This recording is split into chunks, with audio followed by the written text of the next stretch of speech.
اب اس پس منظر میں سوچئے ہم کہاں کھڑے ہیں،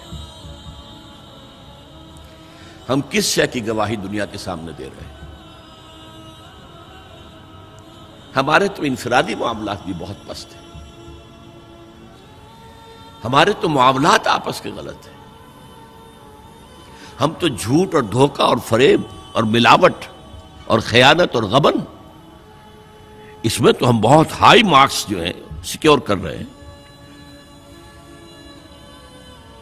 جارج برنارڈ شاہ نے کہا، میں جب قرآن پڑھتا ہوں تو محسوس کرتا ہوں کہ اس سے بہتر کتاب ممکن نہیں، اور جب مسلمانوں کو دیکھتا ہوں تو محسوس کرتا ہوں کہ ان سے زیادہ ذلیل قوم کوئی نہیں۔ یہ گواہی ہم دے رہے ہیں، یہ محمد کے ماننے والے یہ ہیں، یہ ہے امتی محمد کے، جو اپنے پاؤں پہ کھڑے نہیں ہو سکتے، جو اپنے معاملات مینیج نہیں کر سکتے، بیکاری، یہ اور کہاں ہے وہ دین؟ کوئی ایک ہی دنیا میں دکھا سکتے ہو کہ یہ ہے دین؟ آؤ see with your own eyes, this is دین الحق۔ یہ جو میں نے آپ سے کہا تھا نا، یہ بڑی نازک ذمہ داری، بڑی نازک، اس کا ایک اندازہ آپ کو ہو جائے گا خطبہ حجۃ الوداع سے۔ حضور نے جو خطبہ دیا، اور وہ عظیم ترین خطبہ ہے تاریخ انسانی کا، آخر میں موٹی موٹی باتوں کو پھر دہرایا۔ دیکھو عورتوں کا خیال کرو، عورتوں کے حقوق ادا کرو، دیکھو غلاموں کے ساتھ نیک سلوک کرنا، جو بھی تھی۔ پھر آپ نے ایک سوال کیا، الا هل بلغت،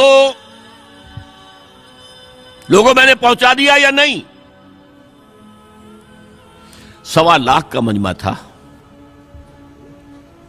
آج سے 1400 برس قبل 1.25 لاکھ کا مجمع بہت بڑی بات تھی، بہت بڑی بات تھی، جبکہ ابھی اسلام صرف جزیرہ نما عرب تک محدود تھا۔ آج بھی پہلے کبھی ہو جاتے تھے 28-30 لاکھ بھی، ان مینیجیبل ہو رہا تھا معاملہ۔ اب سعودی عرب کی حکومت نے کو مینیج کیا، پابندیاں لگائی تو 20 لاکھ، یہی ہے نا 1.25 لاکھ کا بندہ۔ اور اس کا نقشہ میں دکھا دوں، ایک ایک حرف آپ 3 مرتبہ کہہ رہے تھے۔ داہنی طرف رخ کر کے کہا، وہ سنا، پھر مکبر کھڑے ہوئے ہیں، اس نے سنا اور آگے پہنچایا، اس نے سنایا آگے پہنچایا۔ لاؤڈ سپیکر تو تھا نہیں، کوئی پبلک ایڈریس سسٹم تو نہیں تھا۔ پھر آپ نے سامنے رخ کر کے وہی بات فرمائی، پھر یہاں سامنے کھڑے ہوئے لوگوں نے پہنچایا، پھر بائیں طرف رخ کیا۔ اسی لیے ہر جملے کو، ہر بات کو آپ نے 3 دفعہ کہا، الا هل بلغت، میں نے پہنچا دیا یا نہیں؟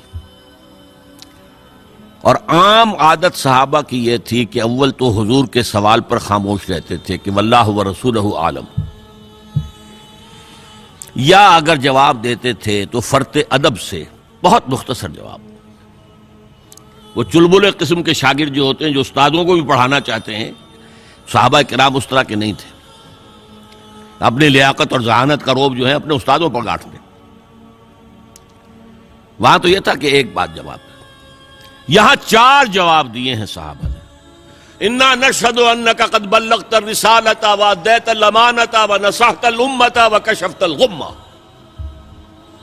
3 مرتبہ حضور نے کہا الا هل بلغت، اور 3 مرتبہ جواب آیا انا نشہد انک قد بلغت الرسالۃ وادیت الامانۃ ونصحت الامۃ وکشفت الغمۃ۔ اے نبی، ہم گواہ ہیں، آپ نے حق رسالت ادا کر دیا، آپ نے حق امانت ادا کر دیا۔ یہ قرآن تو ہمارے لیے اللہ نے نازل کیا تھا نا، آپ کے پاس تو امانت تھی۔ آپ نے امت کی خیر خواہی کا حق ادا کر دیا،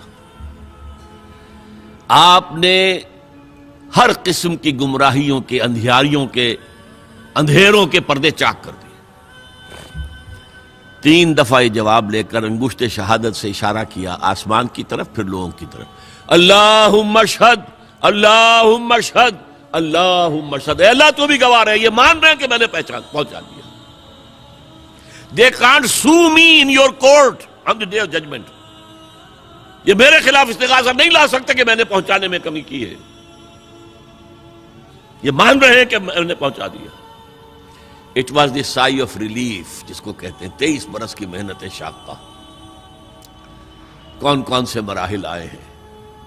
یوم طائف بھی آیا ہے، 3 سال کی شیب بنی ہاشم کی قید بھی ہے، معرکہ احد بھی ہے، احزاب بھی ہے، 70 مبلغین ذبح کیے گئے ہیں. کیا کیا نہیں دیکھا، کیا کیا نہیں جھیلا. لیکن پھر بات کیا ہوئی؟ اب آپ نے آخری بات اللہم اشہد اللہم اشہد اللہ، اور اس کے بعد فَلْيُبَلِّغِ الشَّاهِدُ الْغَائِبَ. اب جو یہاں موجود ہیں ان کے ذمے ہے کہ پہنچائیں ان کو جو یہاں نہیں ہے. میں فارغ، میرے کندھے سے بوجھ اتر گیا، اب تمہارے کندھوں پر آیا. اب اس غائب میں وہ بھی تمام لوگ شامل تھے جو اس وقت دنیا میں تھے اور وہاں نہیں تھے.